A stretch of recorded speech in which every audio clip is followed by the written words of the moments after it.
रुद्राक्ष क्या है, इसकी उत्पत्ति कैसे हुई, यह कहां कहां पाया जाता है, असली रुद्राक्ष की पहचान क्या है, इसको धारण करने के नियम क्या है, धारण कर लेने के पश्चात क्या क्या सावधानियां रखनी चाहिए, राशि अनुसार कौन कौन से रुद्राक्ष धारण किए जाते हैं, क्या औरतें भी रुद्राक्ष धारण कर सकती हैं। आज इस वीडियो में हम लोग यही बातें जानेंगे। तो आइए वीडियो प्रारंभ करते हैं। नमस्कार प्रिय दर्शकों, मैं पंडित शिवानंद पांडे आपका इस वीडियो में स्वागत करता हूं। देखिए, रुद्राक्ष की उत्पत्ति के विषय में अनेक कथाएं हैं। हम कथाओं के विषय में नहीं जाएंगे, लेकिन सभी कथाएं यही कहती हैं कि शिव जी के आंख से जो अश्रु गिरा धरती पर, जो आंसू गिरा धरती पर, उसी से एक वृक्ष उत्पन्न हुआ और उसी वृक्ष का ये फल रुद्राक्ष है। तो इस प्रकार रुद्राक्ष की उत्पत्ति आप जानिए। अब यह पाया कहां जाता है, तो भारत में दार्जिलिंग, असम, उत्तराखंड, मेघालय, इन स्थानों पर तथा हिमालयन क्षेत्र में, और इसके अलावा इंडोनेशिया और मलेशिया के भी कुछ भागों में यह पाया जाता है। असली रुद्राक्ष की पहचान क्या है? साधारण तौर पर आप एक पात्र में थोड़ा जल लीजिए, उसी में रुद्राक्ष को डाल दीजिए। यदि रुद्राक्ष नीचे बैठ जाता है जल में तो असली है, और ऊपर तैरता रहता है तो नकली है। ये साधारण पहचान हुआ। रुद्राक्ष को धारण कैसे करना है? तो अपने घर में आप एक छोटी चौकी पर पीला वस्त्र बिछा दीजिए। अब आपके घर में जो भी शिवलिंग हो, शिव जी की प्रतिमा हो, शिव जी का फोटो आदि हो, उसी को उस पर स्थापित कर दीजिए।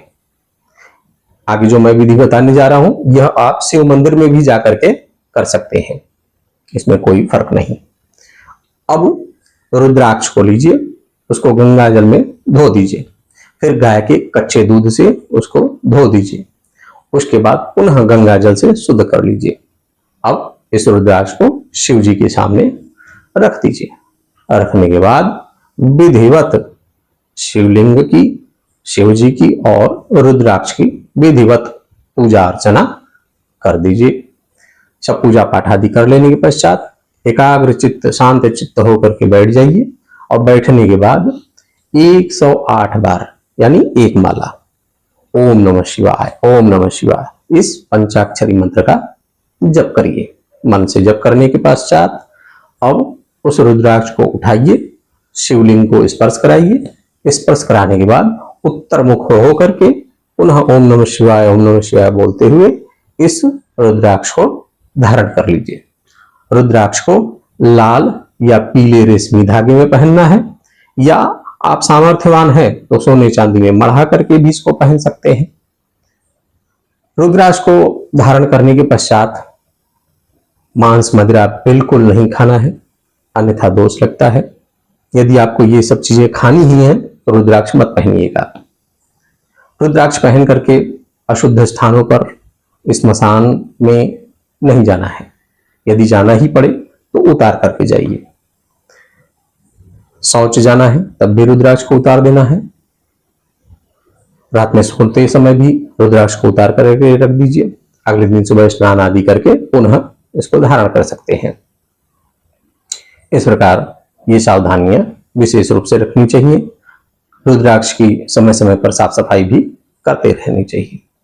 अब किन राशियों को कौन सा रुद्राक्ष पहनना चाहिए ये जान लें। तो मेष और वृश्चिक राशियां मंगल की राशियां हैं।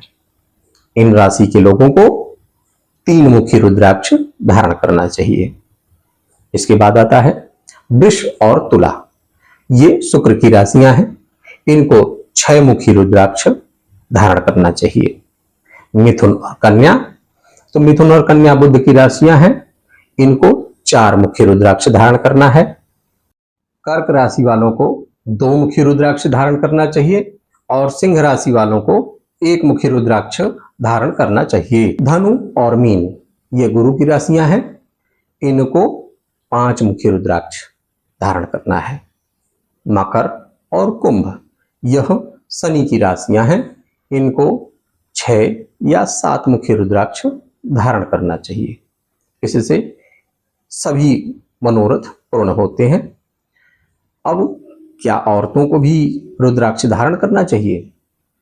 जी हाँ, औरतें भी बिल्कुल रुद्राक्ष धारण कर सकती हैं जब वह शुद्ध अवस्था में हो। रुद्राक्ष को कोई भी व्यक्ति शुद्धता पवित्रता के साथ धारण कर सकता है। शिव जी की विशेष कृपा प्राप्त होती है, मन एकाग्रचित्त रहता है, शांत रहता है।